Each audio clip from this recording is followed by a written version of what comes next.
El actor Robin Williams sabía que estaba enfermo cuando se quitó la vida el 11 de agosto del año 2004. No hace relativamente mucho, ¿eh? En el 2004, el 11 de agosto, se quitó la vida, se ahorcó con un cinturón en su mansión de Beverly Hills.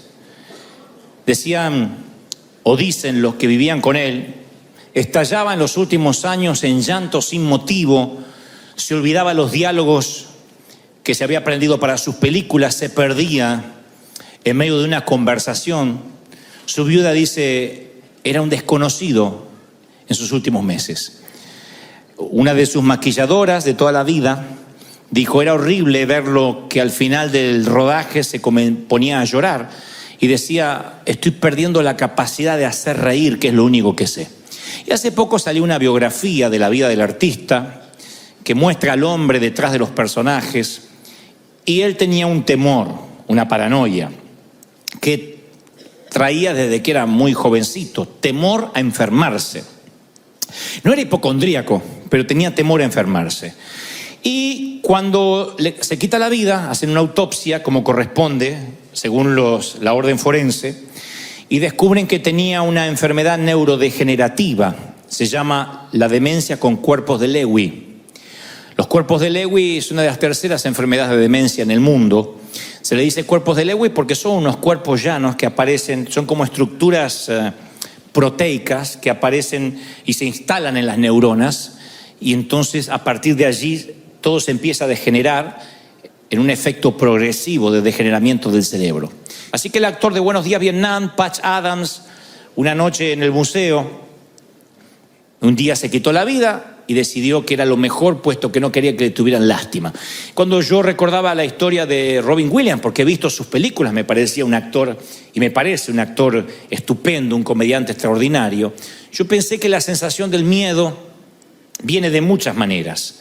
Y esto es independiente si somos actores o vivimos debajo de un puente como homeless, o literalmente no teníamos dónde dormir o pasar la noche, o tener una mansión. Es independiente, es indistinto del estrato económico, del estrato socioeconómico, el estrato espiritual, de donde vengamos, de qué cantera fuimos cortados. Todos en algún momento estuvimos ese miedo, ese temor a algo. Tal vez no a la muerte. Los que tenemos a Dios sabemos dónde vamos cuando nos toca partir a la eternidad, bajar al sepulcro, ¿no? Pero las personas, todas, indistintamente de donde provengamos, luchamos con algún temor, con un miedo a algo desconocido.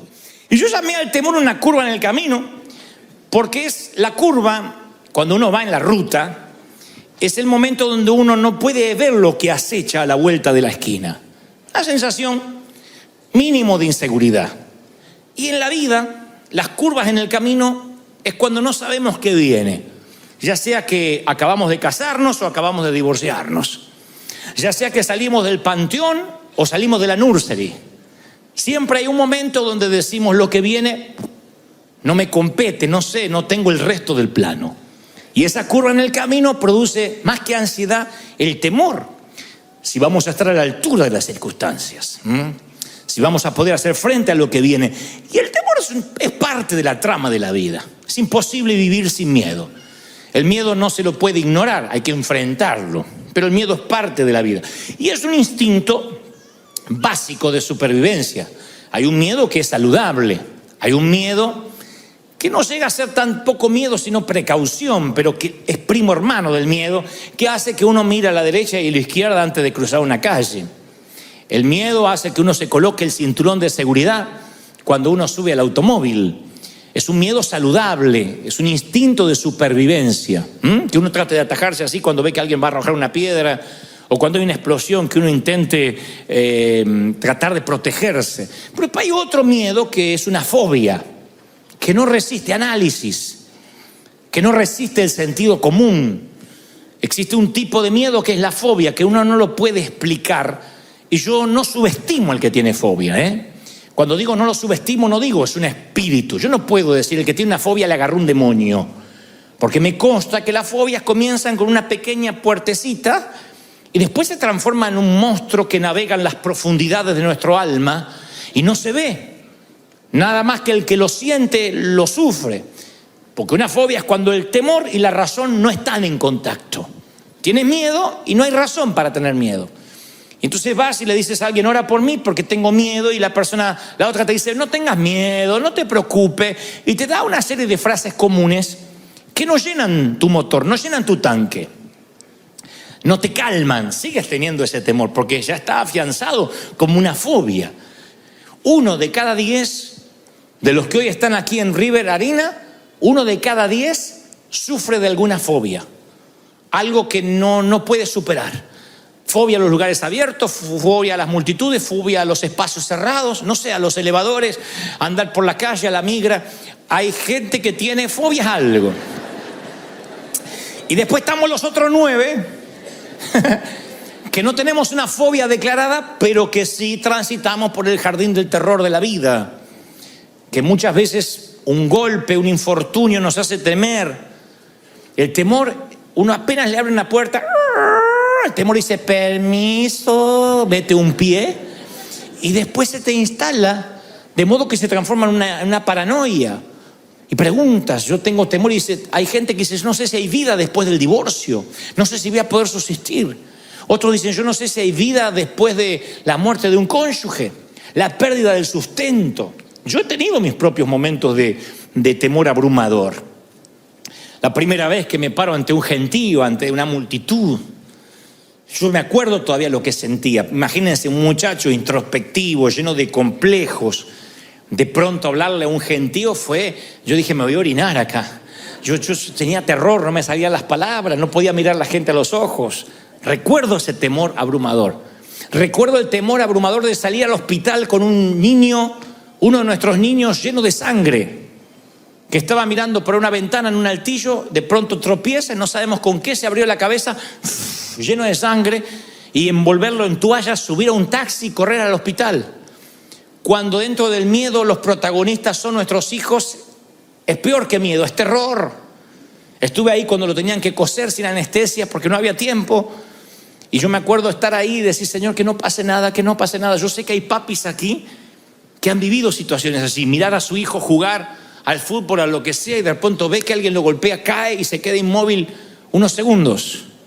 Son esos segundos que literalmente se te corta el aire a ti, porque piensas que tu vida podría cambiar tal como la conoces en un instante. Y esos temores a veces no te dejan vivir. Cuando la curva del camino llega a tu vida, esas curvas llegan en momentos donde uno tiene que dejar a los chiquititos en el kinder. Recuerda cuando fuiste a llevar a tus hijitos al kinder la primera vez y la maestra te dijo, déjelo, va a llorar un poquito, pero después déjelo. Y tu hija está ahogándose de... Tú quieres agarrar a tu hija y decir, me la llevo de acá, maldito, pero no puedes, tienes que dejarla ir. Y después vienen otras curvas del camino, cuando viene un condenado a llevarse a tu hija, uno de 25 años, 26, y dice que ama a tu princesa. Ese día va a llegar también para mí, algún incircunciso ha de llegar. Pero yo ya lo tengo resuelto, ya tendrá sus 48 años y que haga su vida. Que crezca.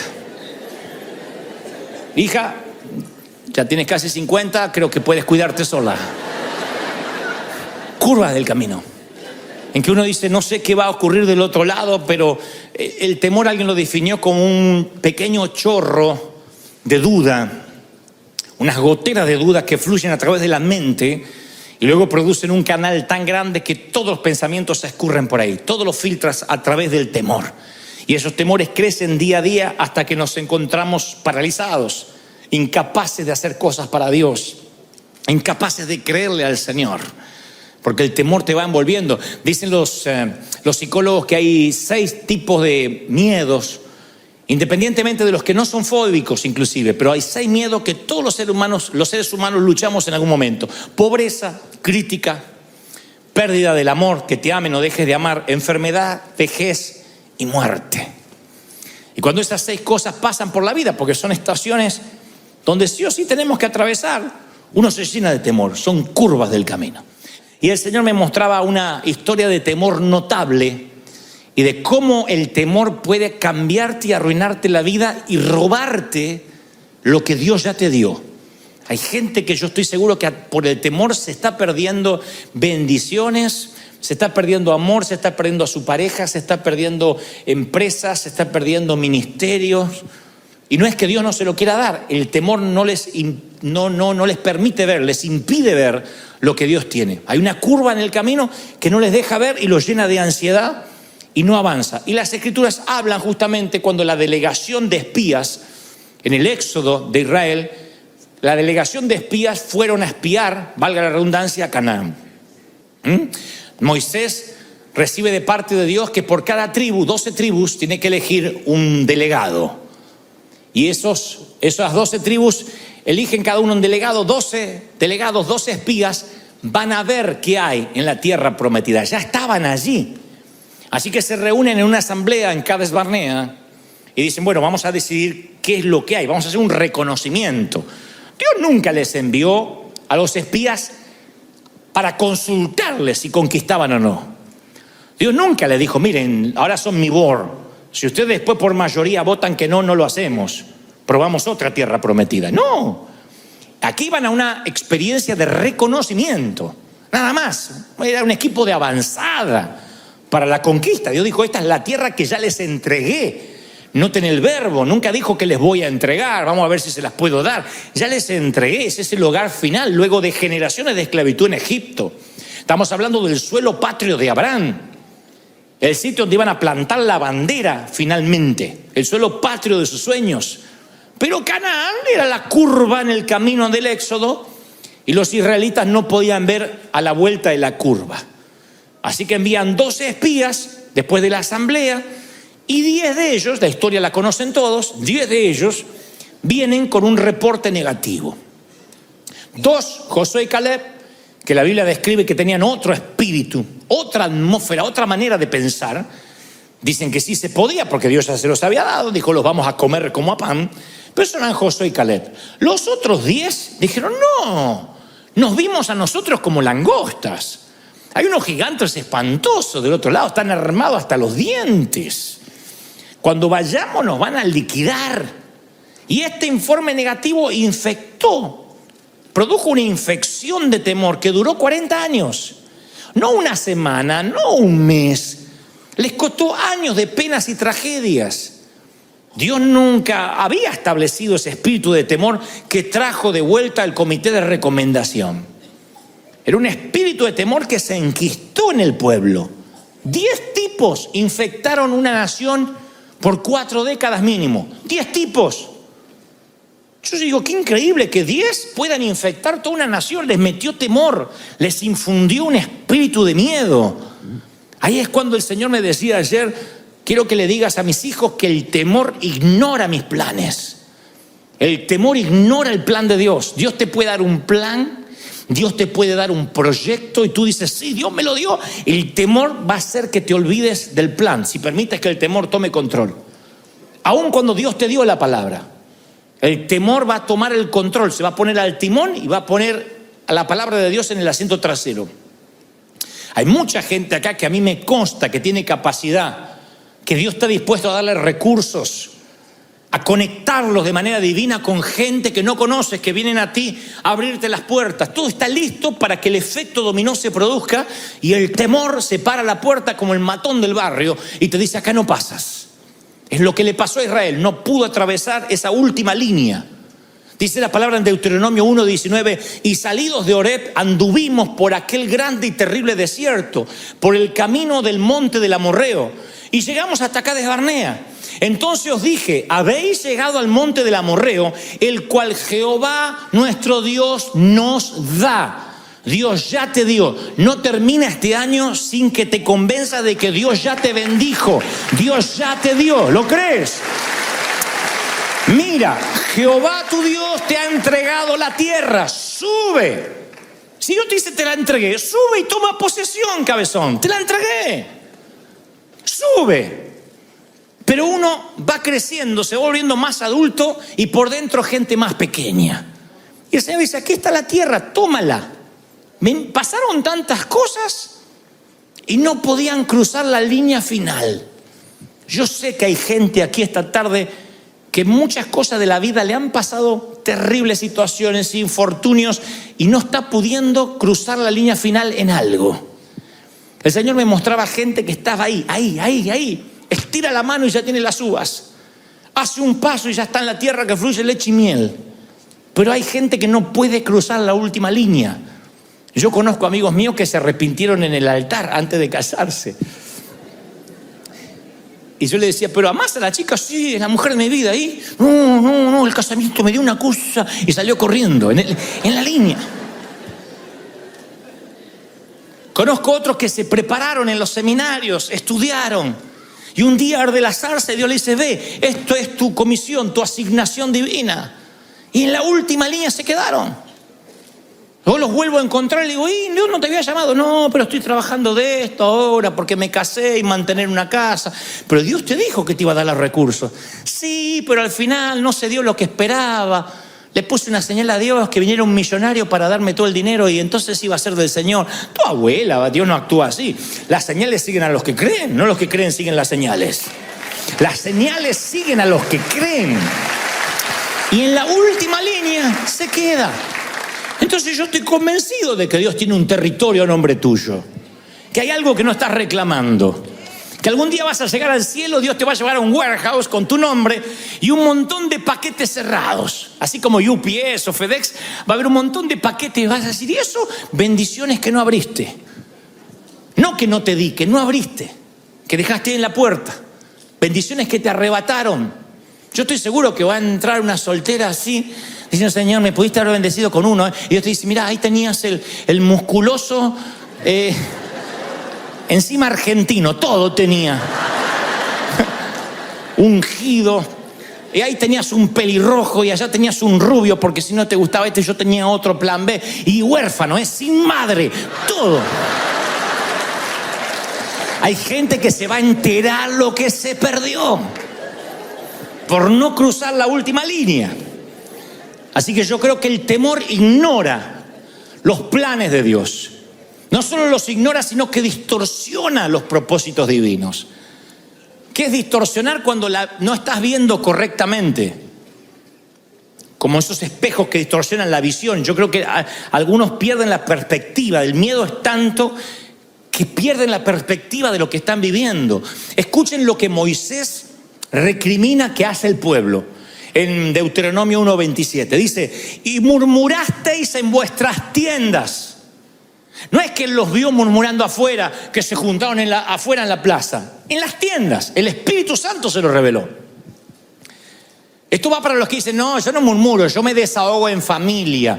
Por eso no es crítica. En tu tienda es tu casa. Murmuraste en tu tienda diciendo, Jehová nos aborrece, nos odia. Nos sacó de Egipto para entregarnos en manos de los gigantes. Nos tienen atemorizados, nuestro corazón está atemorizado, porque este pueblo es más alto que nosotros, es más que nosotros. Las ciudades son más grandes que las nuestras y son amuralladas hasta el cielo. Ellos empezaron a decir, Dios tiene la culpa de lo que me pasa. Eso hace el temor, saca lo peor de nosotros. Trae la queja, trae la acusación, trae la desconfianza. Miren lo que hicieron 10 tipos, infectaron una nación entera. Se promovió la queja de manera tal que empezaron a culpar a Dios. El único gigante que debían temer estaba dentro de ellos, que era el temor. Sus perspectivas estaban tan distorsionadas, estaba tan distorsionada que llegaron a decir, somos como langostas, nos van a aplastar. Nos han traído a este camino para que seamos la comida de los impíos. Ven que cuando más grande el temor, más débil es el razonamiento.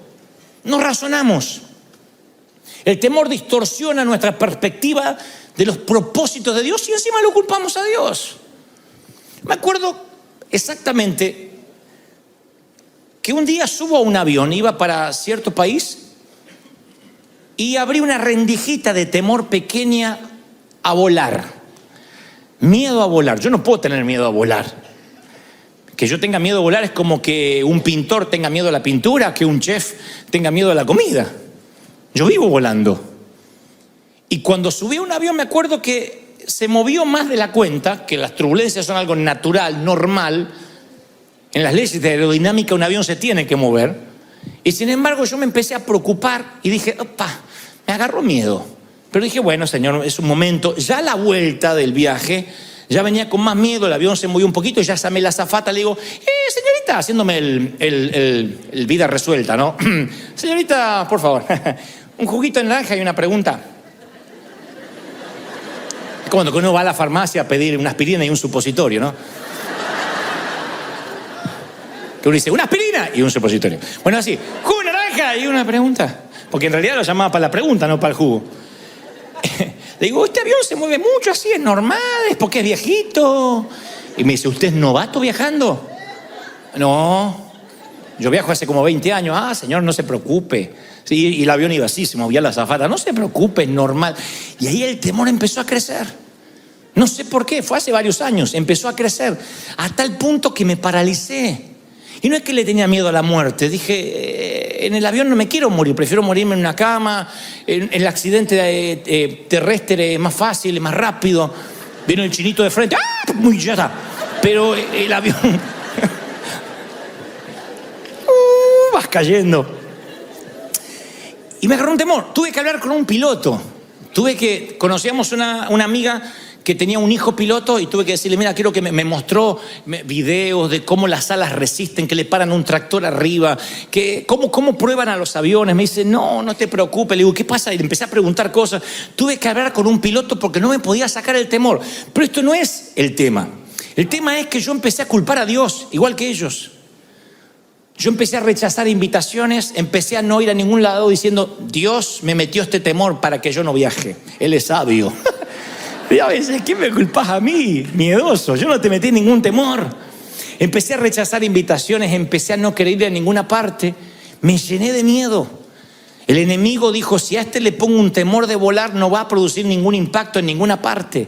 Él sabía cómo inmovilizarme. Estaba así de que me pase lo que la dama que se encerró 12 años en su departamento en Buenos Aires, donde el enemigo te mete un temor. Digan que el Espíritu Santo después, yo dije, Señor, me tienes que liberar de esto. Un día me liberé, a tal punto que hoy el avión se mueve, la gente reza, se empieza a poner los paracaídas y yo duermo. De verdad, yo duermo y veo que la señora se pone el paracaídas, no se va a tirar. Yo duermo. Me dio una paz el Señor. Pero recuerdo cómo el enemigo se quiso meter. Hay momentos que el enemigo se quiere meter con cualquier bobería para que tú no sueñes, para que tú no avances. Tal vez lo tuyo no sea miedo a volar, pero sea miedo a emprender un negocio, miedo a casarte, miedo a tener hijos, miedo a cambiarte de país, miedo a renunciar, miedo a dejar las redes. ¿Cuánta gente hay que se queda con lo peor? No conoce lo bueno porque dice, no, por lo menos esto es lo que tengo. Y ahí están, amarrados. No crecen, no avanzan, no pueden soñar. Hay gente que dice, ay, si pudiera. Y claro que puedes. Ay, es que si pudiera, es que yo ya no tengo edad. Ya estoy en los 30, te dice. Increíble. Hay gente que envejece cuando decide envejecer. Hay gente que le falta un bastón aunque tenga 25 años. Hay que darle un bastón y orar por su próstata aunque tenga 25 años. Porque uno envejece cuando decide envejecer, cuando deja de soñar, cuando deja de pensar, cuando deja de avanzar, cuando el temor se le mete y termina siendo un paranoico o un hipocondríaco. E Israel tenía miedo y la culpa resulta que murmuraban en contra de Dios. El temor no solo te distorsiona e ignora los propósitos divinos, sino que es contaminante, es tóxico, desalienta a los que te rodean. Yo he visto que el que tiene temor, el temor extiende sus tentáculos. El que tiene temor hace que toda la familia tenga temor. El desaliento, el temor siempre es contagioso, es un principio devastador. Noten que 10 de los 12 hombres que espiaron la tierra prometida infectaron a toda una nación. A veces venimos con un temor que arrastramos desde chicos. Un temor que nuestras mamás, en su afán de cuidarnos, nos metían las semillitas de temor. Hagan memoria. Cuando yo empecé a ser adolescente y empecé a salir, mamá decía, cuídate, mira que ponen drogas en la Coca-Cola, y no te das cuenta y apareces drogado. Así que yo andaba con la lengua como lagartija, no tomaba nada porque decía, te puede meter droga. No, cuídate porque no te das cuenta y ¡brum!, te drogan. Y después, mamá, después me tomo un taxi. No, porque los taxistas están arreglados con una clínica y te desmayan y te sacan los órganos. Hay gente que se despertó en una bañera con hielo sin riñones. Así que yo subí agarrándome los riñones. Digo, lléveme hasta... Te agarra miedo. Y ese miedo empieza a crecer a donde tú dices, no puedo andar. Yo conozco gente de acá, que vive en Estados Unidos, pero que son de México, de Colombia, de El Salvador, de Guatemala, de Argentina. Quizás, no, mi país es muy peligroso, ya no puedo volver. Cuando yo voy de visita, yo no sé, tengo que andar con seguridad. Y sí, están bravos los países, pero yo les cuento una experiencia que conté en el primer servicio. Fui a Argentina esta semana, entre otras cosas fui a ver a mi papá. Entonces un amigo me dice, no andes tomándote taxi, que te cobran una fortuna. Yo te pongo un chofer que trabaja para mí. Le digo, no, ese es un tipo que no habla, te va a llevar con una camioneta para todas partes. Le digo, mira que tengo que ir a varios lugares, tengo algunas entrevistas. Sí, él te lleva. Yo lo que no tenía es ganas de bajar del avión de 14 horas de vuelo y ponerme a hablar con alguien. Entonces me dice, no, él es mudo, ciego y sordo, como Shakira. Y así maneja. Y llega el tipo, un grandote, así, un monstruo, era sentado. Bueno. Y entonces empezamos a andar. Digo, vamos a Billinghurst, a mi barrio natal. Digo, ¿conoce? Sí, por supuesto. Entonces me lleva a Billinghurst, que es el barrio no ha cambiado, las paredes están peor que antes, los barrios, esos barrios que están detenidos en el tiempo, ¿no? Así que fui al barrio y de pronto salimos del barrio, todavía estamos allí antes de agarrar la ruta. Y dice, se nos está pegando a alguien. Atrás venía un auto, se nos está pegando a alguien. Tranquilo, agarra un arma.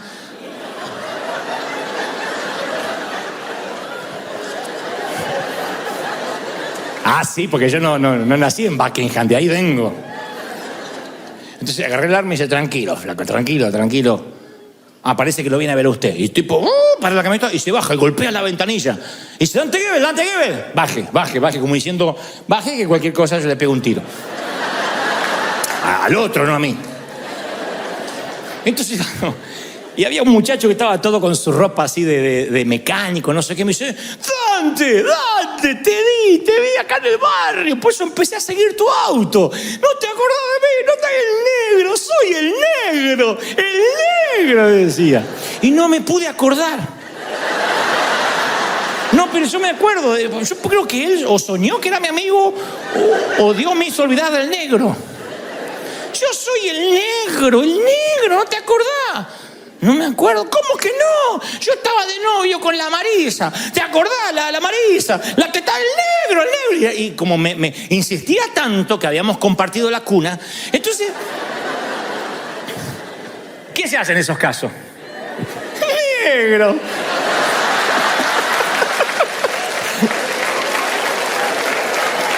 Estás igual. Y se puso feliz, porque si le decía no te conozco, se suicidaba ahí. Negro, ¿qué haces? Y todo por allá, porque eso no falla, todos tienen un por allá. Y tu gente, porque por más que sea solitario, gente tiene. Y tu gente, che, ¿y tú cómo es? Mi hermana. ¿Es tu hermana? Entonces me completaba la frase y así mantuvimos una charla. Yo digo, cualquier cosa, está armado el otro y lo mata al negro. Subo, y claro, estaba armado porque el chofer era un comisario de la policía.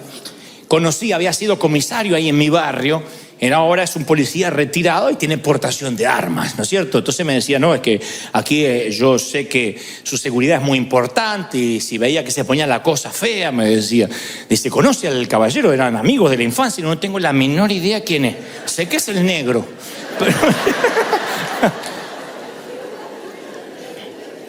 Pero yo pensaba, fíjense cómo la mente te puede llegar a crear una historia. Si este muchacho no era de seguridad y no paraba, claro, empezábamos a correr diciendo, tuvimos una persecución, alguien nos quería matar. ¿Cómo el temor podía infiltrarse? A lo mejor con una bobería, con algo que era cotidiano. Y me pasó esta semana y yo decía, es increíble que muchos venimos de esos lugares donde nos acostumbramos al peligro, a que te podían pasar cosas. En mi país a mí me asaltaron 3 veces, me robaron las zapatillas, el cinto, eran cosas que podían pasarte. Hoy en día nosotros, el solo pensar que nuestros hijos podrían estar ante el más mínimo peligro, a veces nos transformamos en guardiacárceles. No les dejamos ser libres y lo contaminamos a nuestro hijo. Como mamá me decía, te van a poner drogas, te van a enfermar, te van a quitar los órganos. A veces uno sin querer arrastra en los patrones genéticos esos miedos. Y hay que cortar, porque el temor saludable es aquel que hace que tengas cuidado. El temor saludable te coloca el cinturón de seguridad. La fobia hace que no subas al auto. El temor saludable hace que mires la calle antes de cruzar. La fobia hace que no salgas a la calle. El temor saludable es que tomes tus recaudos antes de emprender un negocio, veas con quién te vas a asociar, de dónde vas a sacar los recursos. La fobia hace que digas, me quedo de empleado porque es lo seguro. La fobia no te deja avanzar, no te deja pensar. Y se infecta, se transmite, es algo desalentador. 40 años arruinados por 10 hombres que tenían miedo. Cuando ellos regresaron trajeron a un gigante mucho más terrible de los que habían visto, el gigante del temor, que acechó todo el campamento y devoró la fe y el valor de una nación. El temor es transferible, no te olvides de eso. Siempre decimos nosotros que nadie, como dice el apóstol, con ligereza imponga manos. Claro, no es que el que te toca ya te pasó el temor, pero a veces uno está tan abierto, tan sensible, uno es como tierra mojada, entra la semilla y entra el palo también. Y cuando uno es una tierra mojada que dice, pastor, oré por mí, ese hombre, si a veces es pastor o no es pastor, ora por ti y muchas veces te va a transferir sus temores, sus cosas. Ojalá que te transfiera fe, que te transfiera valor, pero a veces hay cosas negativas. Me acuerdo que estábamos por hacer nuestro primer estadio en el año 96. En el año 91 Dios nos da una palabra y me dice, pastor de los jóvenes te dirán, llenarás los estadios, en una noche Dios te hará conocido, traeré la gente del norte, del sur, del este y del oeste, yo los soplaré, no te preocupes, ni por la gente, ni por los recursos, porque yo soy el que te levanto, muchacho. Yo tenía 23, 24 años, un pibito, chamaco.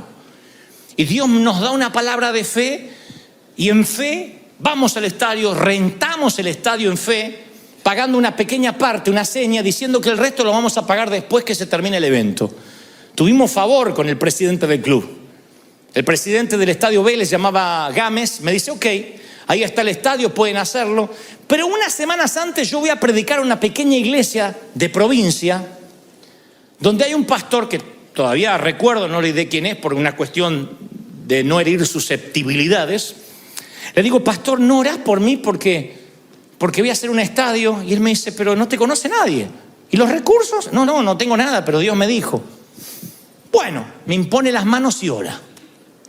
Y dice, Padre, yo te pido que lo bendigas. Si tú lo has mandado, está bien. Si no es tu voluntad, está bien también, Señor, que se dé cuenta que tú no lo mandaste. Pero si tú lo enviaste, Padre, esas oraciones que no se comprometen demasiado, ¿viste?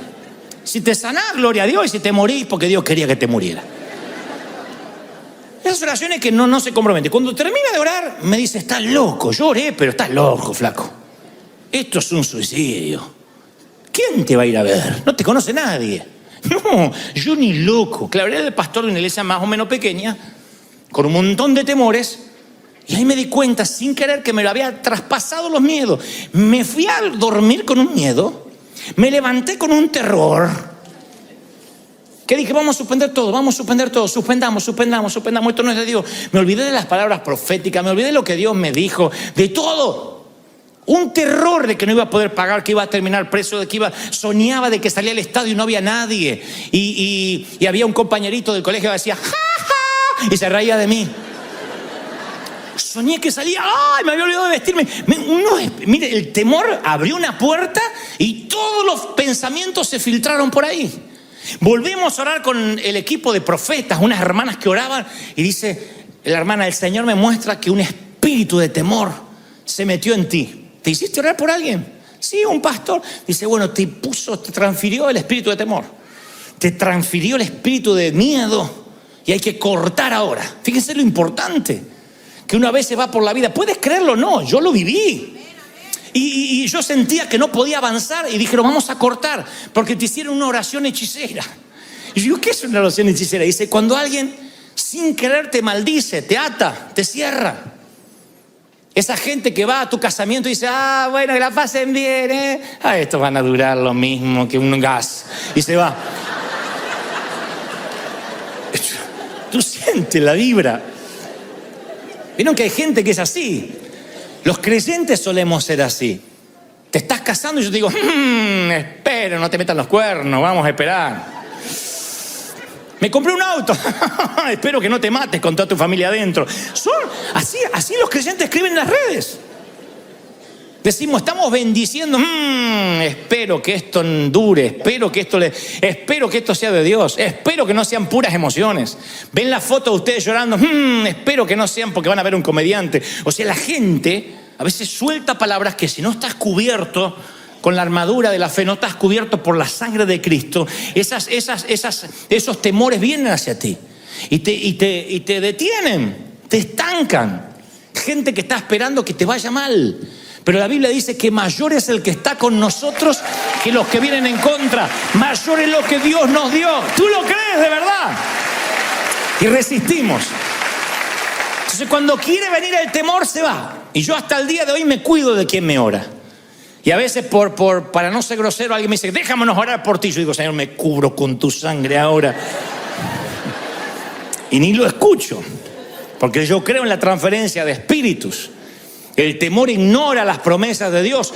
Entonces os dije, Deuteronomio 1:29, no teman, no tengan miedo, Jehová va delante de ustedes, Él pelea por ustedes, conforme lo hizo antes, lo hará ahora.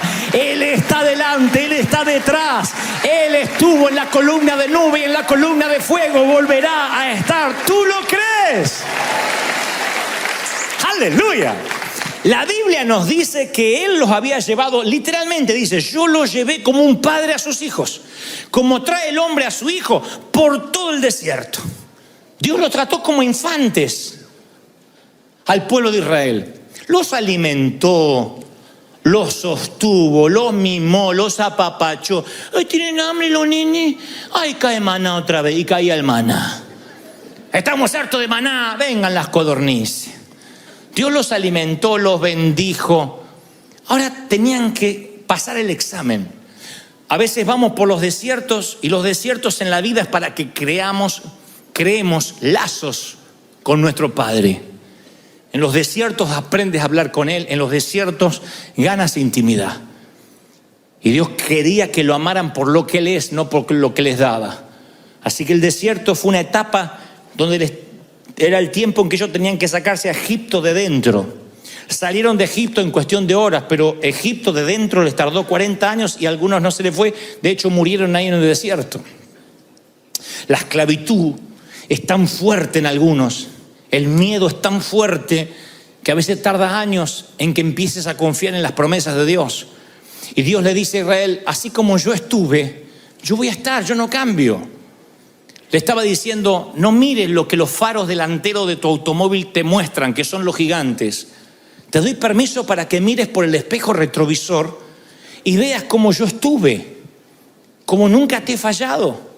Como estuve en el pasado, tú tienes que mirar hacia atrás y Dios dice, y tienes que decir, si Dios nos trajo hasta aquí, nos va a llevar hasta el futuro. Pero sus ojos estaban congelados por lo que veían adelante y parecía que los gigantes aplastaban todo lo que Dios había hecho. Por eso yo te pregunto esta tarde, ¿de verdad que no hizo nada Dios en tu pasado? De modo que puedas decir cómo estuvo, va a seguir estando. ¿De verdad que todos tenemos la memoria tan frágil que podemos decir, a mí Dios nunca me libró de nada? ¿Cuántos están aquí y dicen, Dios me sacó de situaciones que pensé que no iba a salir? ¿Tienes ¿Tienes una historia para contar? ¿Sí? Que dice, Dios me sacó, Dios me libró. Contesto en el servicio anterior y no quiero pasar por alto. Yo me forjé como un hombre de fe de muy jovencito, pero no porque era un gran hombre de oración, de estar en las montañas con Dios, porque no teníamos recursos, era fe. No teníamos una iglesia para recurrir, empresarios, amigos, no teníamos nada. Entonces era fe. Nunca tuve un presupuesto en mi vida, porque ¿qué iba a tener presupuesto si no tenía plata? Me decían, tienes que hacer un presupuesto. Cuando venga para pagar, Dios dará para pagar. Pero no teníamos entradas, salidas, nada. Llego a Estados Unidos y aquí me dicen, los anglos, para los cuales nosotros dependíamos, me dicen, aquí hay un presupuesto. No te puedes mover de este presupuesto. El presupuesto no alcanzaba ni para pagar los boletines que tienen en las manos.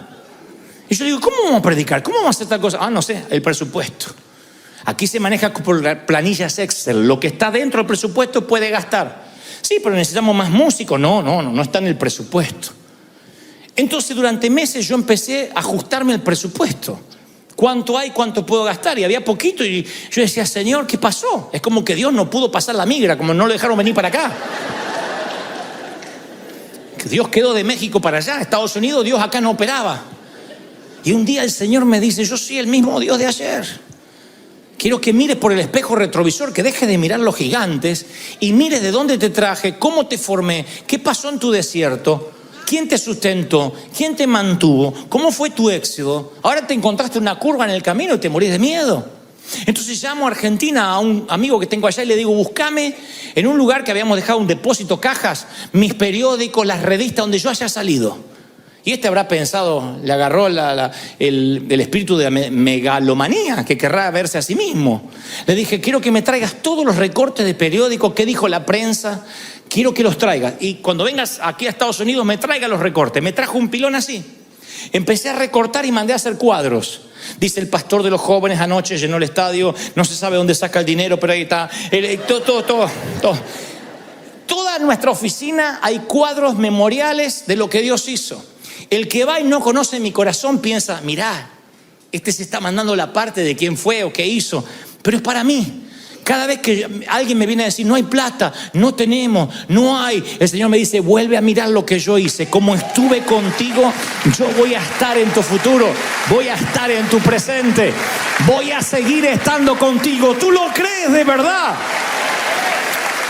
Así que si yo fuera tú, pegaría versículos bíblicos en la alacena, en la nevera, versículos que te sostuvieron, pégatelos. Aunque tengas seminario bíblico, aunque seas doctor en divinidades, pégate versículos donde pases más tiempo junto al inodoro, ahí. Para que te recuerden cómo Dios te sostuvo. Recuérdate, si hay una radiografía o un diagnóstico médico que el médico te dijo, mire, me sorprende que usted no tiene nada, no lo tires, vuélvelo a sacar y dile, este mismo Dios lo volverá a hacer otra vez. Dios te va a respaldar, tú lo estás creciendo, te va a bendecir el Señor. Va a abrir puertas, sendas donde no la hay, caminos que parecía que estaban cerrados, porque el temor es un pecado.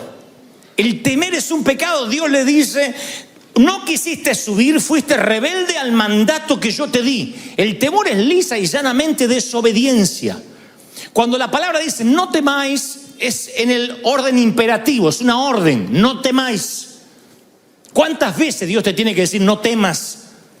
El tener temor es vivir en pecado. Para Israel significó una generación perdida, sentenciados a vivir sin reposo, nómades de vagar sin hogar por el desierto.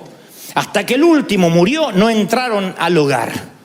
Y yo sé que hay personas aquí que Dios les ha preparado regalos valiosos, increíbles.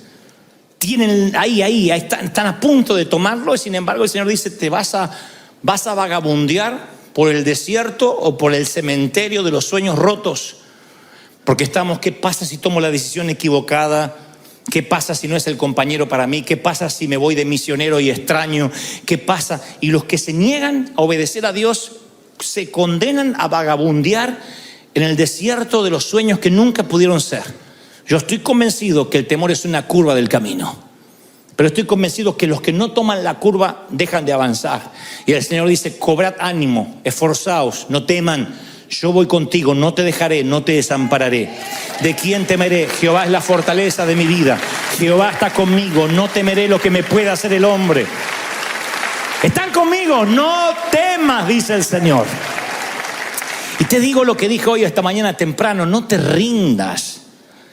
Mi querido, no te rindas. No me digas que tienes 70 años y por eso te vas a rendir. No te rindas aunque tengas 80, si tienes 20, 14, no bajes los brazos. Todavía no sonó la campana, nadie arrojó la toalla.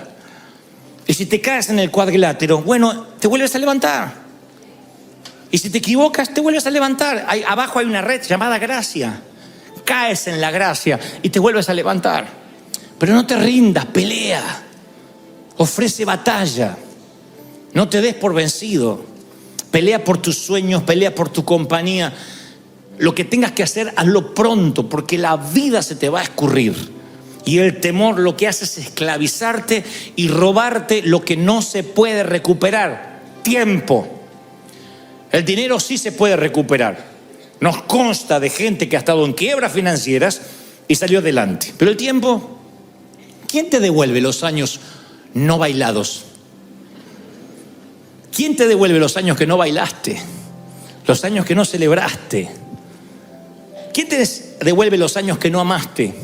Los años que no entregaste, los años que no sembraste. Hay un momento que vas a sentirte solo al final de la vida diciendo: no escuché aquel mensaje esa mañana del 10 de noviembre en que Dios me decía: tienes que emprender, tienes que hacer, tienes que vivir una vida digna de ser contada. Una vida que Hollywood quiera llevar a la pantalla tan solo de saber lo que estás pasando, lo que te atreves a creer. Tienes que hacerlo. Acá hay jóvenes, hay muchos jóvenes, sean audaces. Y no pueden decir: es que si me sale mal no tengo modelos. Bueno, entonces, como decía Pablo, mírenme a mí. De donde yo vengo, tu mejor amigo era el negro. De donde yo vengo, cuando regresas al barrio tienes que volver armado. O sea que no nací en una cuna de oro donde ahí salieron los Nobel, los Pulitzer y los que ganan Oscar. Entonces no hay excusa para decir: bueno, lo que pasa es que este es de Gringolandia. Yo de donde vengo, los sueños estaban rotos, estábamos presos, no teníamos miedo a todo. Pero yo un día dije: voy a comprar mi libertad, tengo que pelear la vida, tengo que creerle a Dios. Y le creí a Dios, y salían los pastores a decir: no eres de Dios, eres una moda, vas a pasar, eres un muchachito, vas a avergonzar el evangelio. Ya hace 30 años de eso. Y cada vez que hacíamos algo: eso no es de Dios, Dios no te va a bendecir. Te fuiste de Argentina, cobarde, porque allá seguramente vas a fracasar. Todas las palabras negativas, todo ese temor que a veces imparten, esas transferencias de espíritus negativos venían, y aprendí a tener cuero de rinoceronte, a tener piel de foca, para que todo resbale y conservar el corazón tierno. Y esta misma unción, esta te la quiero transferir, esta sí. Una unción de valor, una unción de fe, una unción de poder, una unción de creerle a tu Dios. ¿Tú le crees? ¿De verdad que le crees a Dios? Vamos, ponte de pie, yo quiero orar por ti.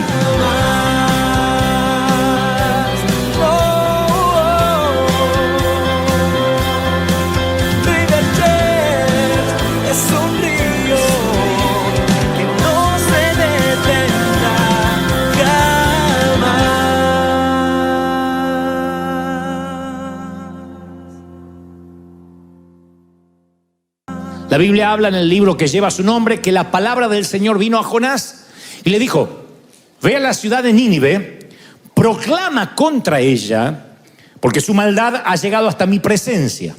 Y Jonás se fue, pero en dirección a Tarsis, para huir del Señor. Bajó a Jope, encontró un barco que zarpaba rumbo a Tarsis, pagó su boleto y se embarcó con los que iban a esa ciudad, huyendo así del Señor. Para empezar, porque no todo el mundo tiene que saber, Jonás era contemporáneo de Oseas y de Amós, y todos vivían el mismo tiempo en Israel, un tiempo donde Israel estaba en rebelión contra Dios. Y había una ciudad, Nínive, el enemigo orgánico odiado de Israel. Nínive era la capital de Asiria. Los asirios eran conocidos por su maldad para con sus rehenes, su maldad para su gente conquistada. Porque cuando conquistaban a cualquier ciudad, a cualquier imperio, los asirios violaban a sus mujeres, torturaban a sus hijos, los desmembraban. Los libros históricos cuentan que los asirios eran tan crueles que escribían en los muros con la sangre de sus víctimas. Así que cuando Dios le dice a Jonás, yo quiero que vayas y pregones contra Nínive, eso estaba bien para Jonás. Él tenía algo personal, como todo israelita, contra los asirios. Pero le dice, quiero que pregones que si se arrepienten, yo los voy a perdonar. Está hablando de los mismos que decapitaban a sus enemigos, que infringían dolor, temidos y odiados, y Dios en su gracia les va a dar una segunda oportunidad. Diles que se tienen que arrepentir. Jonás, si tú predicas bien el mensaje y lo haces de manera correcta, todos los ninivitas se van a arrepentir y yo voy a traer un avivamiento a la ciudad. Eso no sonó bien para Jonás, así que el profeta ahora tiene dos problemas. Número uno, a mi humilde entender, si Jonás predica y Nínive se arrepiente, los asirios se arrepienten, él va a sentir que traiciona a su pueblo israelita, porque está dándole una oportunidad a estos desgraciados que tendrían que morir, a estos condenados. Él sentirá que va a ayudar a preservar con vida al temible enemigo de Israel. Si no se arrepienten, si ni siquiera reciben su mensaje, su vida corre peligro, porque los ninivitas descuartizan a los profetas, especialmente si traen un mensaje de condenación y además si son israelitas. Así que Jonás, como sea, está fregado. Está entre la espada y la pared. Vaya o no vaya, él siente que está en un conflicto de intereses. No quiere predicar. No quiere que se arrepientan y tampoco quiere que no se arrepientan. Así que hace lo que no debió hacer nunca. Una tercera opción. Escapa.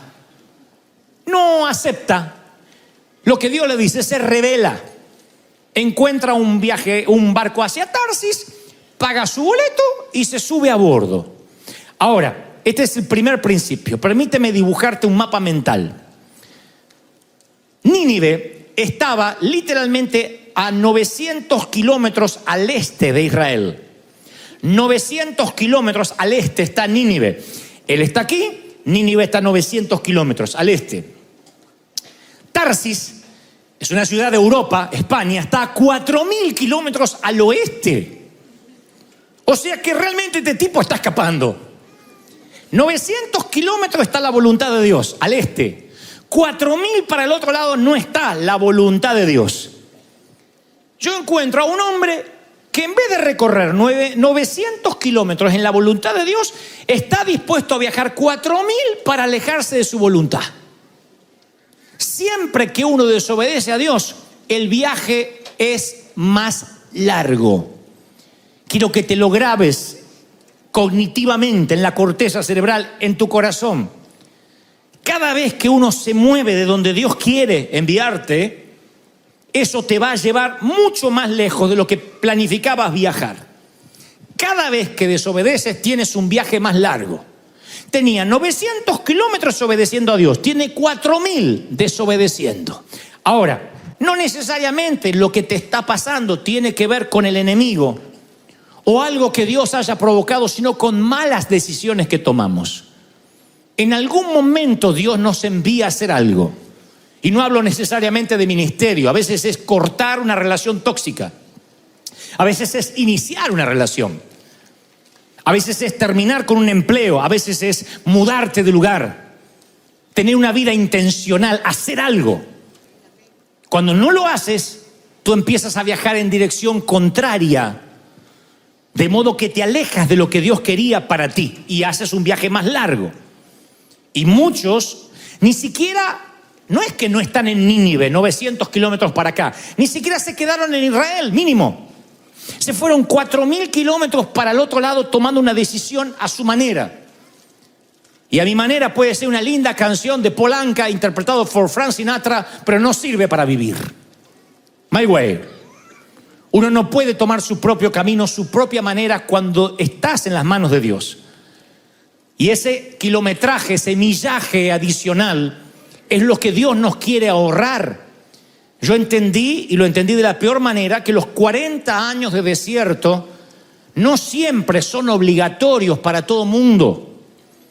Yo me crié en una iglesia donde me decían, el proceso del desierto no se puede evitar.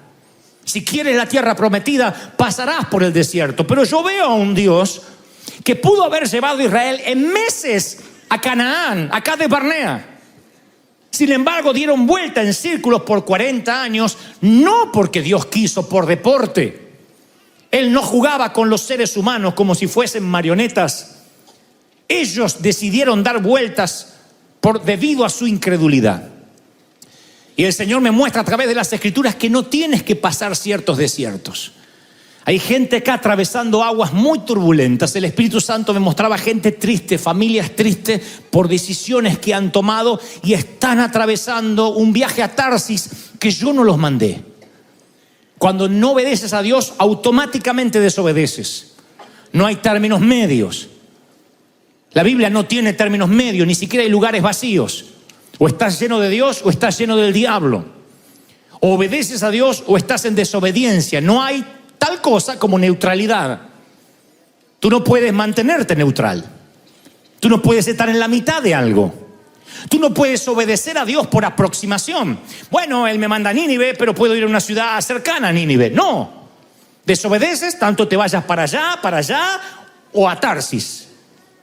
Cuando Dios te da una dirección y te pierdes, el camino es más largo y uno se enfada. Siempre el camino es el más largo cuando desobedeces a Dios. Pero hay otro principio más que el Señor me mostraba, que el regreso también será largo. El regreso no será fácil, porque cuando tú en algún momento decidas darte cuenta que estás mal, que tomaste una decisión fuera de la voluntad de Dios, hay 4.000 kilómetros entre tú y el punto de partida. Ni hablar de donde Dios te quería al comienzo, que de donde el punto de partida todavía hay 900 kilómetros más hasta Nínive. En otras palabras, el viaje de regreso también es largo. Hay gente que se aleja de Dios por años, hace las cosas mal y pretende que Dios lo arregle con un I'm sorry, padre, I'm sorry. Quiere un de repente.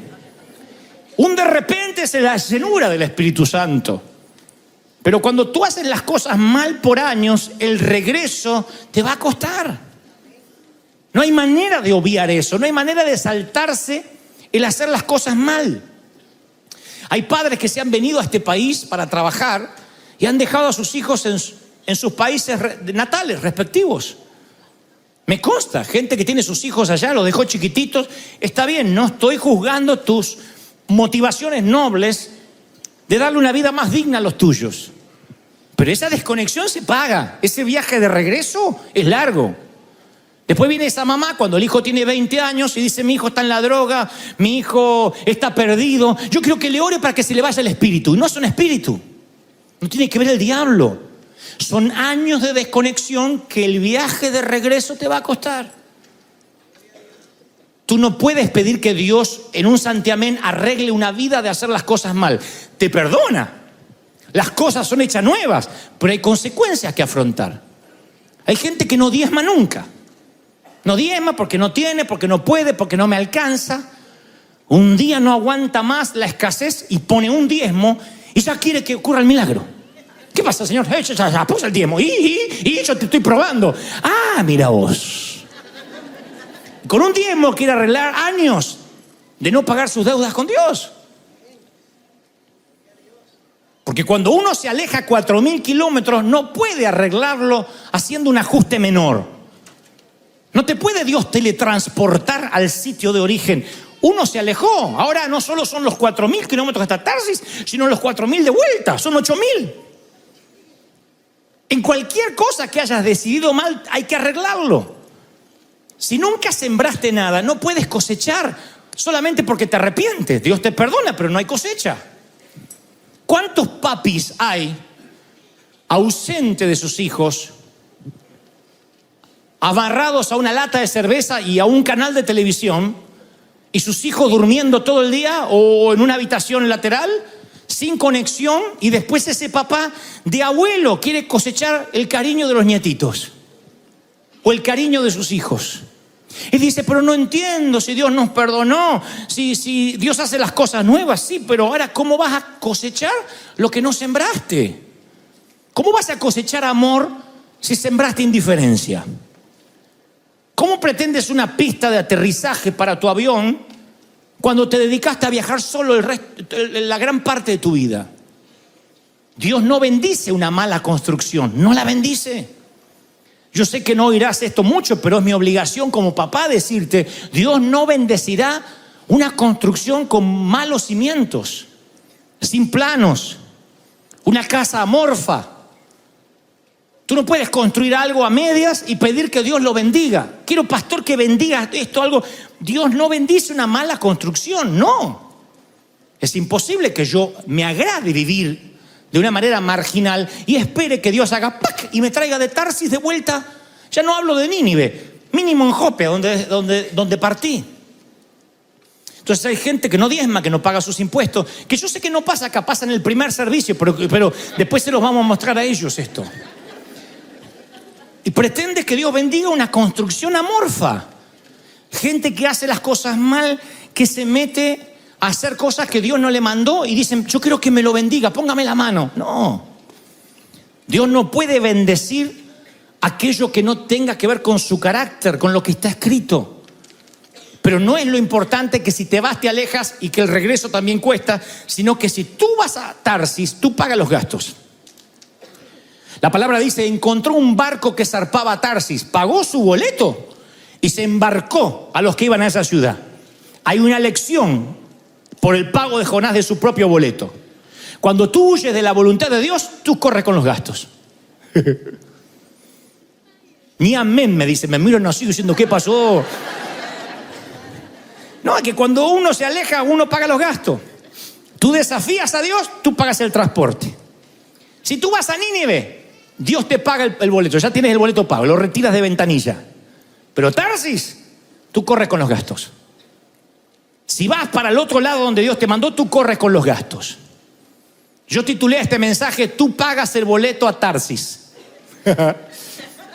Tú pagas el boleto a Tarsis.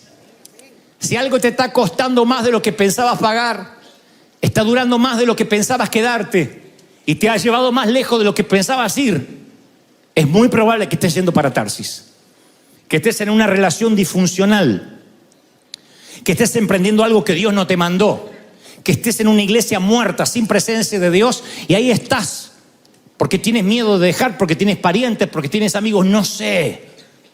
Pero cada día que vas rumbo a Tarsis, un día más que te alejas y el boleto lo pagas tú. Dios habría costeado su voluntad. Lo que trato de decir es que cuando algo en un hijo de Dios se mantiene de manera crónica, tienes que levantar los ojos, abrir los ojos y parar las antenas. No puede haber algo crónico. Te lo voy a poner así. Tú puedes pasar por una temporada de enfermedad. ¿Quién no? Pero si sale una enfermedad y te enfermas de otra cosa, y te enfermas de otra cosa, y te enfermas de otra cosa, y llevas años, tienes que darte cuenta de que estás pagando un costo, un boleto, que no deberías estar pagando. Tú no puedes estar endeudado con la clínica, con el hospital, con los copay, con los pagos. Es que me salgo de la fiebre de este, me agarra la fiebre del otro, tengo que ir al otro y ya no sabes cómo pagar el hospital. Te puede pasar una vez, 2, 3, 4, es un patrón. Uno puede cometer el error de que se endulza con la tarjeta de crédito y en una fiesta, en un cumpleaños dice, meto la tarjeta y después Dios dirá. Yo sé que acá no lo hacen porque son muy espirituales y conscientes, pero en otros países la gente lo hace. Pero si cada fin de año las tarjetas tuyas están en rojo, si te vas al mall para la Navidad y para Año Nuevo y te compras el shopping y te endeudas y en enero estás ahogado así, y ya lleva 10 años, es un patrón. Tú estás pagando un costo. Muchos están corriendo con los gastos emocionales, psicológicos, espirituales e incluso físicos de haber ido a Tarsis. Es un costo que tú no tendrías que estar pagando. Cuando algo se repite, es un costo que estás pagando. Hay gente que repite los patrones en la pareja.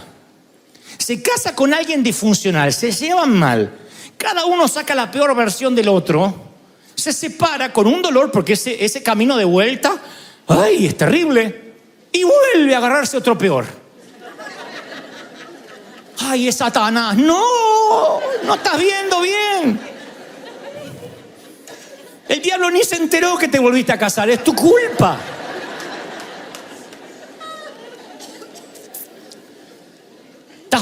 pagando un boleto a Tarsis. Tú siempre pagas el boleto a Tarsis. Jonás fue y se lo pagó. No dijo, vengo a buscar el boleto que Dios me dejó pago. Él se pagó el boleto. Siempre nos pagamos el boleto para el otro lado.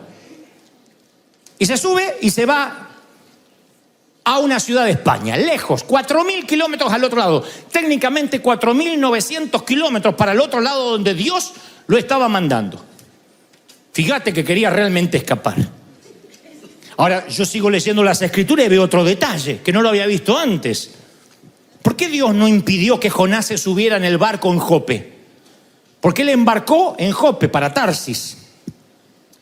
¿Por qué Dios no lo impidió? Y de allí surge esa teología irresponsable de aquellos que creen que Dios es un Dios reaccionario a lo que uno hace. Por ejemplo, bueno, yo voy a ir para allá. Si Dios no quiere, que me frene. Yo ya le pedí al Señor, si esto no es de Dios, que se suspenda la boda, que se caiga algo sobre el novio y se muera ahí. ¿Por qué Dios tiene que andar con psicología inversa? ¿Cuánto uno puede criar a un hijo que dice, mami, voy a poner los dedos en el enchufe, si esto no es tuyo, parame? ¿Cuánto? Cruzo la acera sin mirar, si esto es peligroso, parame. No se puede tener un hijo así, porque uno es un bombero apagando incendios. Y creemos que Dios trabaja en el 911, apagando nuestros incendios. Yo he escuchado gente decir, yo emprendo cualquier cosa que Dios me pare. Si no tengo que hacer este viaje, que suspendan el vuelo. Si viajas en Avianca, se suspende todos los días y nunca sabes si Dios te está hablando. ¿Cómo si esto no es de Dios, que Dios me pare? Dios no lo frenó, se tomó, compró el boleto, se subió, se puso los auriculares, el tipo, y se fue. Pero cuando te vas a Tarsis, Dios no te va a frenar cuando embarcas, te va a encontrar en medio de la nada. Te va a encontrar en medio del océano. Pero en algún lugar va a salir a tu encuentro. Tú dices, si esto no fuera de Dios, ¿por qué me permitió avanzar? Porque primero, no eres un robot. Segundo, porque tienes libre albedrío. Tercero, no eres un ángel.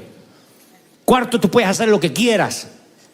Dios no tiene que andar reaccionando a lo que tú haces, parándote, deteniéndote. Si esto no es tuyo, Señor, que no puedas salir de aquí, del trancón. No. Si esto es tuyo, que el trancón se aligere. No podemos manejar a Dios como si fuera Aladín. Como frotar una lámpara y nos da los deseos. Tú haces con tu vida lo mismo que yo con la mía, lo que decidamos hacer, y eso trae consecuencias, positivas o negativas. Tu carácter se basa a partir de las decisiones. Las decisiones forman el carácter.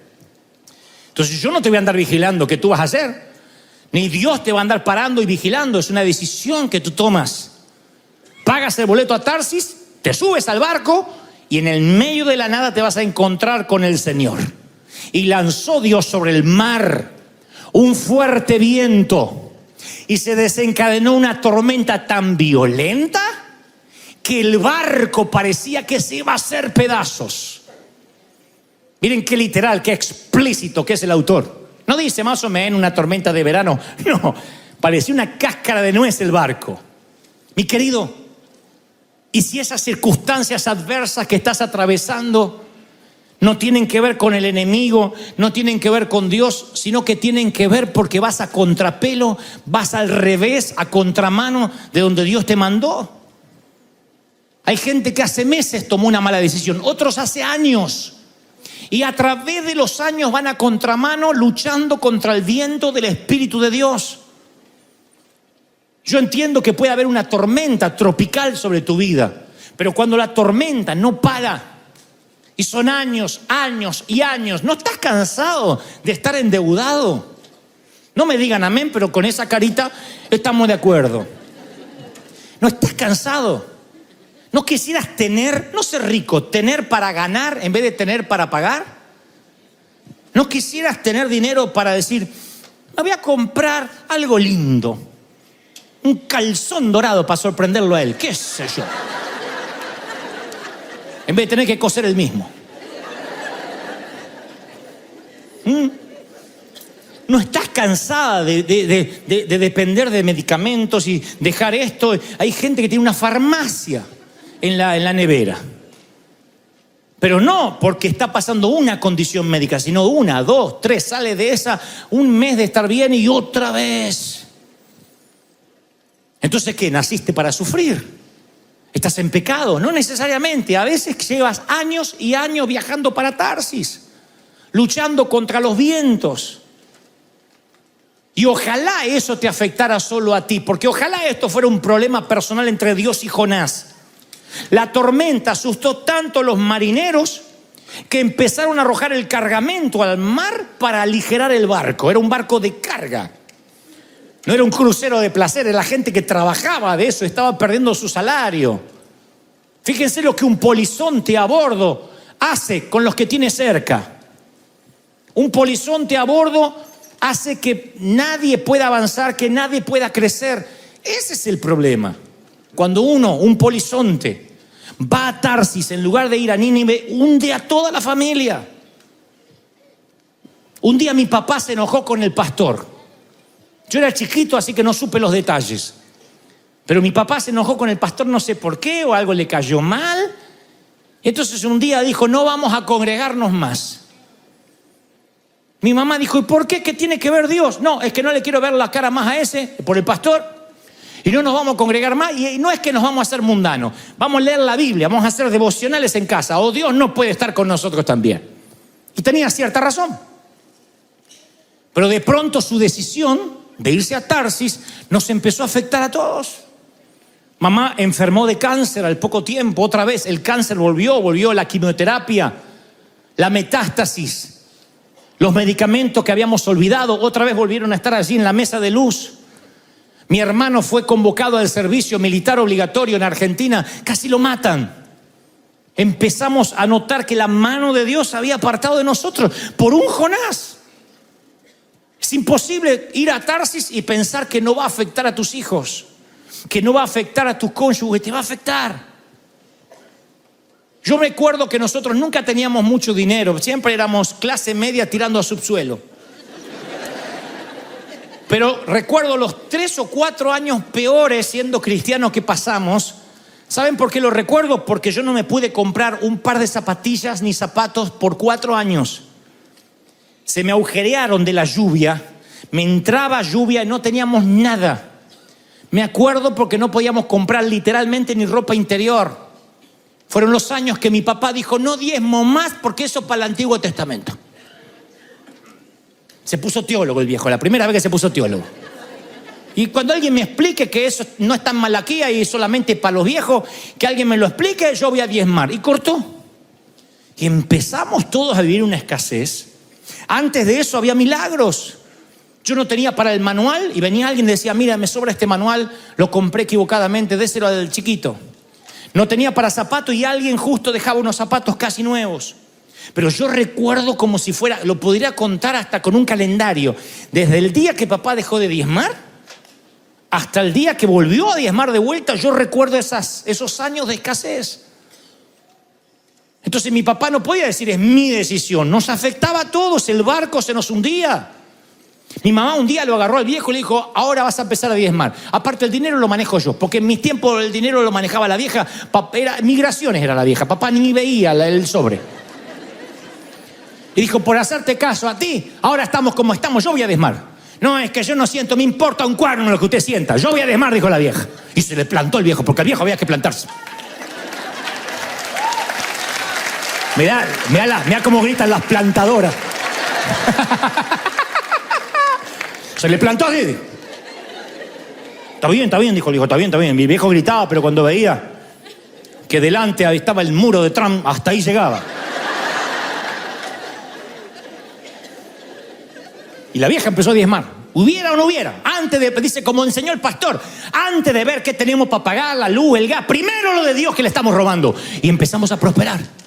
Yo me empecé a dar cuenta, aunque era chiquito, yo de todo esto me entero después.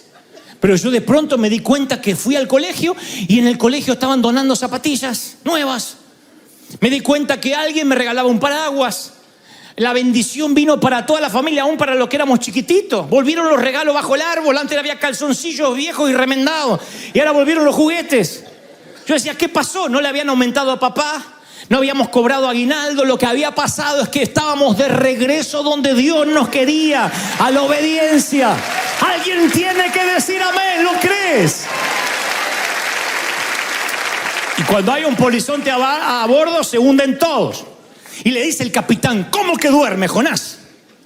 ¿No deberías estar orando? Clama a tu Dios, quizás se fije en nosotros y no muramos. ¡Qué vergüenza que un marinero inconverso le diga a un cristiano lo que tiene que hacer! Que no te pase eso, ¿eh? Que no te digan: yo que tú voy a la iglesia. Y Jonás dormía. ¿Cómo puede dormir? Dice que el barco... Yo cuando leí que Jonás dormía, voy de vuelta a versículos anteriores y dice: y el barco se hacía a pedazos. ¿Han visto un poco las tormentas de estos días acá en California? Que es imposible no sentir la lluvia. Imagínate en un barco y el tipo dormido. ¿Saben qué? El apartarte de la voluntad de Dios es un somnífero. Te noquea. Yo a veces veo gente anestesiada al dolor. Le digo: vamos a cambiar, tienes que rebelarte a estar mal. No, yo nací para sufrir. Otra Navidad con tristeza en mi corazón. Es la Llorona, le encanta ser la Llorona. Va por la... Le digo: puede ser. Anestesiada. Hay matrimonios anestesiados. ¿Saben que mi abuela, con uno de los abuelos, porque se acuerdan que mi abuela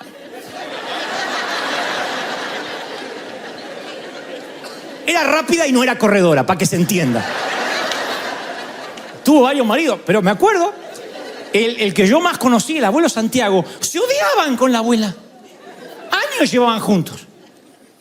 Y decía la abuela cuando pasaba, nosotros con los nietos escuchábamos todo. Decía la abuela: viejo miserable, ojalá te muera. Decía: te vas a morir vos, vieja, te voy a enterrar yo. Y así: dejá de masticar tabaco. Y vos, el día que vos dejes de cocinar como cocinar, yo voy a dejar el tabaco. Se maldecían así. Se detestaban. Anestesiados. Uno con el otro, anestesiados. No sé ni cómo irían a la cama porque se odiaban. Era un cuadrilátero de boxeo la casa. Sin embargo, estaban anestesiados. Hay gente que está dormida. O sea, viven en una tormenta y la tormenta los tira para allá. Y eso está...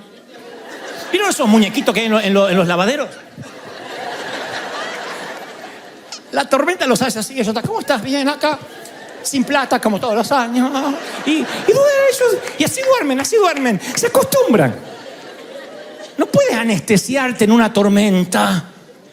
Despiértate, dormilón, le dice el capitán del barco. Y el capitán del barco dice que echa suertes para ver quién era la mala onda dentro del barco.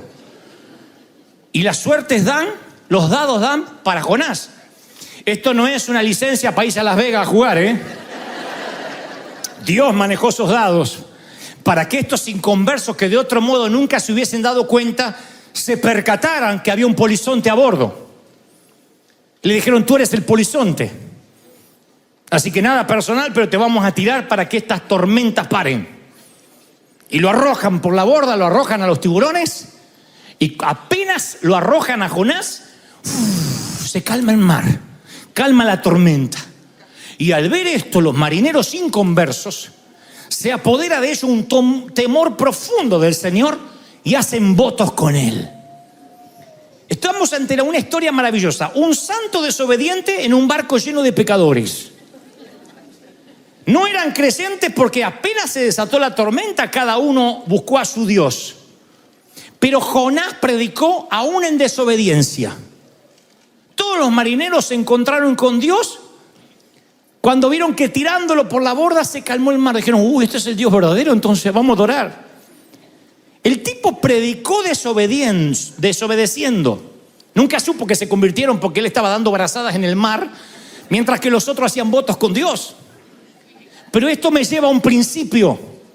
Jamás digas: si yo estuviera fuera de la voluntad de Dios, Dios no me estaría usando. Si Dios estuviera enojado conmigo, no estaría usándome para ministrar. Acá veo a Jonás, que Dios lo está usando para que se conviertan todos, y el tipo está equivocado. Porque hay gente que piensa: bueno, si estuviera mal con Dios, tal vez yo no estaría sirviendo como le estoy sirviendo. Empezamos a evaluar el promedio. Bueno, ya sé que yo tenía que haber ido a Nínive y me fui para el otro lado, pero mira cómo le sirvo como ujier. Dios usa ujieres, pastores, burras. Burras, pastores, ujieres, cambia el orden. Pero Dios usa a quien tiene que usar. Su palabra no vuelve vacía. Pero no te confundas que porque Dios te use, resulta que ahora estás en la perfecta voluntad de Dios. No, Dios puede usarte y sin embargo tú no sales nunca de la quiebra. Dios puede usarte y tu matrimonio es un desastre. Eso es lo que le pasa a Jonás. Y Jonás, cuando cae en el mar lleno, infestado de tiburones, Dios dispuso un pez obediente, un enorme pez que tragara a Jonás para que Jonás pasara 3 días y 3 noches en el vientre. Noten que Dios no creó un pez, Dios lo dispuso. No hizo un pez especial para Jonás. Dispuso significa ordenó. O sea que aquí tenemos un profeta desobediente y un pez obediente. El animal obedece más que él. Le dijo Dios al pez, eso es lo que te vas a comer. Y dispuso el pez, y el pez obedeció a Dios. El mar obedeció a Dios, la tormenta obedeció a Dios, el pez obedeció a Dios. Si Dios dispuso un pez, significa que Dios puede disponer una quiebra para traerte de regreso a casa. De allí que decimos, no, pero Dios no ocasionó la quiebra, no, la dispuso. Dios no creó al pez, lo dispuso. Dios dispuso el divorcio para enseñarte. Dispuso una temporada en el hospital, en cuidados intensivos, en el panteón. Dispuso de esa eventualidad para traerte de regreso. Tal vez no tenga que ver el enemigo, sino que el pez ha sido dispuesto por Dios. Sigo leyendo, dice, y entonces Jonás oró, el condenado recién ora. Oró en el vientre del pez. Voy para atrás y no encuentro a Jonás orando en Jope. Ni siquiera para decir, Señor, no voy a ir. No encuentro a Jonás que ora cuando paga el boleto. No ora cuando la tormenta llegó, ora cuando el pez se lo tragó. Hay gente que no va a orar hasta que alguien se lo trague. Al que está a la derecha y a la izquierda, dile, Dios te está hablando, Jonás. Dios te está hablando, Jonás. Hay gente que hasta que no está engullido no ora. Hasta que no está en un sitio tan estrecho que lo único que le quede es orar, no ora. Y Dios sabe eso. Hay gente que es orador de pez, buscador de pez. Dale un Moby Dick y el tipo ora, si no, no te ora nunca. Entonces ahí en el vientre del pez dice, miren qué oración magnífica. Miren todo lo que el tipo admite que no admitió antes. En mi angustia clamé al Señor, desde las entrañas del sepulcro pedí auxilio. Me arrojaste a los mares, las corrientes me envolvían, tus olas y tus ondas pasaban sobre mí. Fui expulsado de tu presencia, las aguas me llegaban hasta el cuello, lo profundo del océano me envolvía. El Ariares y las algas se enredaban en la cabeza, arrastrándome, me tragó la tierra. Y entonces, esto está genial, me acordé del Señor.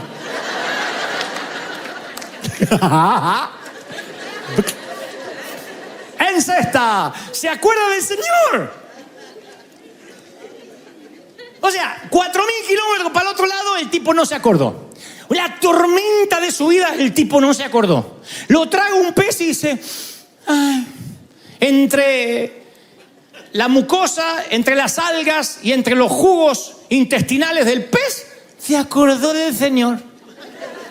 No, sí, yo soy igual. Yo cuando estoy así en el hospital, que estaba todo quebrado y impotente, y que me dijeron que me quedaban días de vida, yo me acordé del Señor y empecé a buscar. Recién ahí, ¿de verdad? ¿Really? ¿Te acordaste del Señor en la corte del divorcio y no en el altar cuando te casabas?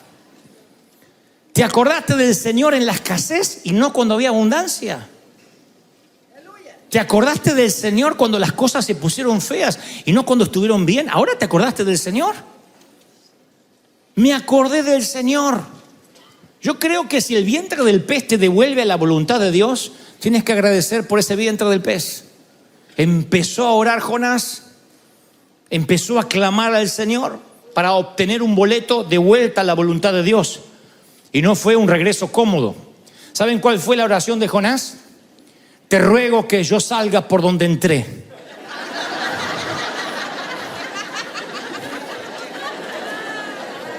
¿Alguno no entendió? Lo explican después en casa. Cuando el pez comienza con arcada, dice, aleluya, gloria a Dios. Envuelvo en vómito no es lo mismo que envuelto en otra cosa por atrás. Así que salió por donde entró, pero no fue un viaje de vuelta fácil. Este es un principio que pronto olvidamos. No es el proceso que queremos. Pero si nos alejamos 4.000 kilómetros, no podemos hacer un ajuste menor para que se arregle. Hay gente que hace años que hace las cosas mal y la queremos arreglar con un I'm sorry.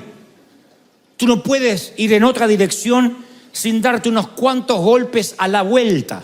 Cuanto más permanezcas en el barco a Tarsis, más largo, más húmedo va a ser el regreso. Ese barco, ese pez, lo que te traiga de vuelta no se llama Titanic, se llama consecuencias.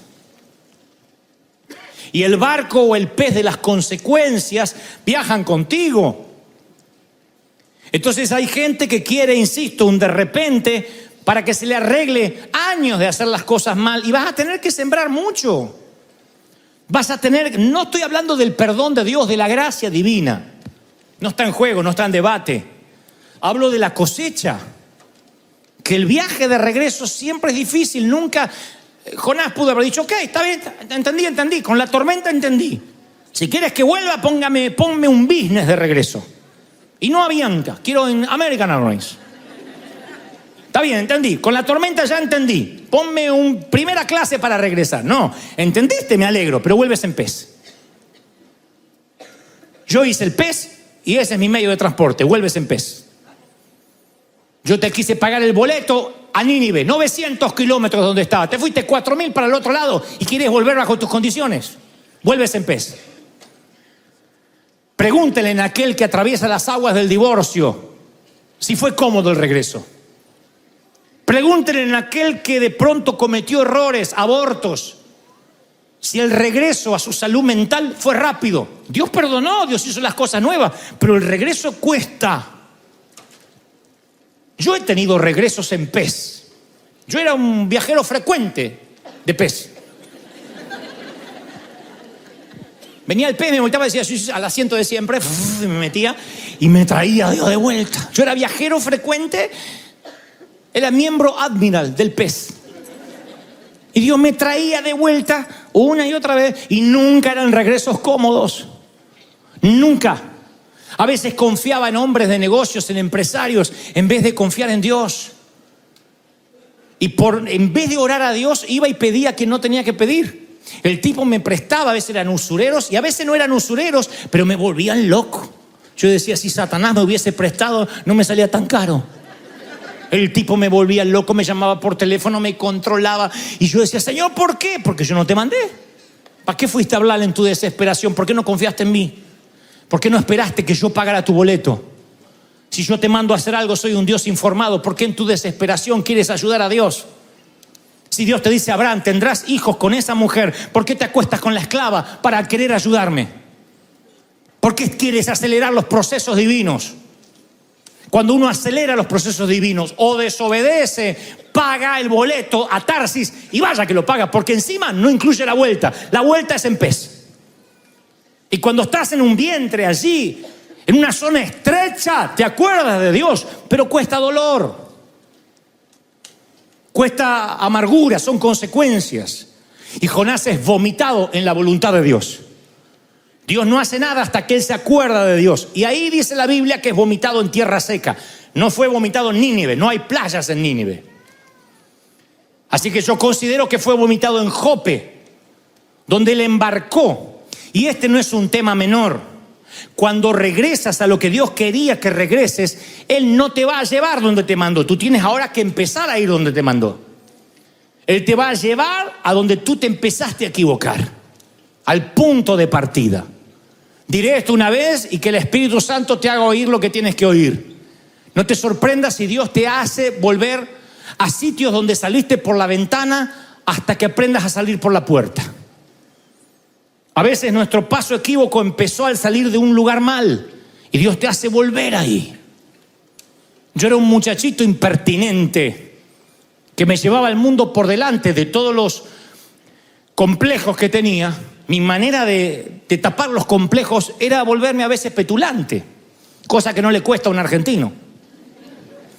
Y entonces en un momento me acuerdo que me contratan en una editorial para dibujar y no me permiten hacer lo que yo quería, y pegué un portazo en esa editorial, que era una editorial cristiana, y me dije, me voy de aquí, y ni avisé que me fui. Y así como hice eso, hice lo mismo en un banco una vez. Y así como eso, hice lo mismo yéndome de una iglesia. Porque había metido la pata por algo que no te importa, porque estamos hablando de Jonás y no de mí. Y metí la pata. Y de pronto un pez me envía a arreglar esos problemas, a decir perdón. Me acuerdo pararme ante el jefe de la editorial y dije perdón. Cuando yo tenía 16 años me fui pegando un portazo. Me dice, no te conozco. Le digo, no, yo estuve aquí. Dice, ni me acordaba. Qué bueno, pero por las dudas vengo a pedir perdón. Fui al pastor y ese sí me acordaba y no me quiso recibir. Pero más tarde fue un hombre que me empezó a apoyar y dijo, yo nunca voy a olvidar que viniste a pedir perdón. Siempre Dios nos lleva a Jope para arreglar ese camino que se empezó a torcer. Hay cosas que tienes que arreglar antes que se termine el año. Dios me dice que no importa si le sirves hace años. Hay cosas que tienes que arreglar, hay cosas que tienes que enderezar, hay cosas que tienes que cerrar, hay capítulos que tienes que cerrar. ¿Tú lo crees? Hay capítulos que tienes que cerrar. Hay temas en tu vida que tienes que hacer borrón y cuenta nueva y salir por la puerta. A veces hay que tragarnos el orgullo y decir, Señor, lo voy a hacer porque a partir de ahora vuelvo a Jope y quiero empezar el viaje hacia donde tú quieres que viaje. Y Dios viene, aún todavía Jonás está con las algas en la cabeza así, y Dios le dice, ve a Nínive. Vino la palabra por segunda vez a Jonás, ve a la ciudad que te mandé y predica. Dios no cambió. Es el mismo mensaje antes del pez y sigue siendo el mismo mensaje después del pez. Si Dios no va a cambiar, mejor que nos convenga hacerlo la primera vez. No veo que Dios cambió el mensaje. Sí, lo pensé mejor, Jonás. Tu actitud me hizo reflexionar. Ve y predica. Y vino por segunda vez la palabra. No esperes el segundo sí. Aférrate al primer sí. El segundo sí siempre va a haber dolor en el medio. Te lo digo con conocimiento de causa. Aprende a obedecer a Dios al primer mandato. El segundo sí siempre va a doler más. Y Dios va a mantenerse. Dios mantuvo la profecía. Me encanta que Dios mantuvo la profecía. Dios tiene más gracia que la iglesia. La iglesia mete en la pata a disciplina. Pero Dios conserva la profecía sobre él. Ve y predica, yo te reincorporo como profeta. ¡Aleluya! Alguien tiene que decir amén. Aquí está Dios, enrolándolo, incorporándolo como profeta. ¿Y saben qué le encarga a Dios a Jonás? El mayor avivamiento que tuvo la raza humana. No es Pensacola, no es la calle Azusa, no es Reinhard Bonnke en África. Este es el mayor avivamiento. Dice la palabra que desde el rey hasta el corral de las ovejas, todo mundo se arrepintió en Nínive. Los asirios malvados, enemigos orgánicos de Israel, se arrepintieron. Y el rey dijo que todo el mundo se vista de cilicio, se arrepienta. Y todo Nínive se arrepintió. Un avivamiento se generó en Nínive a causa de un profeta desobediente. A mí me alienta esto, porque Dios reincorpora a los que fallan, incluso a los ministros caídos. Cuidado con alguna vez decir, aquel cayó, aquel pecó, aquel me enteré que se divorció. Cuidado, porque Dios reincorpora a estos ministros y a veces hasta le entrega avivamientos. Dios no mide como medimos nosotros. Dios reincorporó a Jonás. Cualquiera lo hubiese echado de la iglesia y le hubiese quitado las credenciales. Un tipo que Dios lo manda para allá se va para el otro lado. Desata una tormenta, le cuesta la carga a los marineros. Un pez lo tiene que vomitar y encima Dios le da el avivamiento. ¿Por qué no se lo da a Nahum, a Amós? Es que Dios conserva la profecía que hay sobre ti.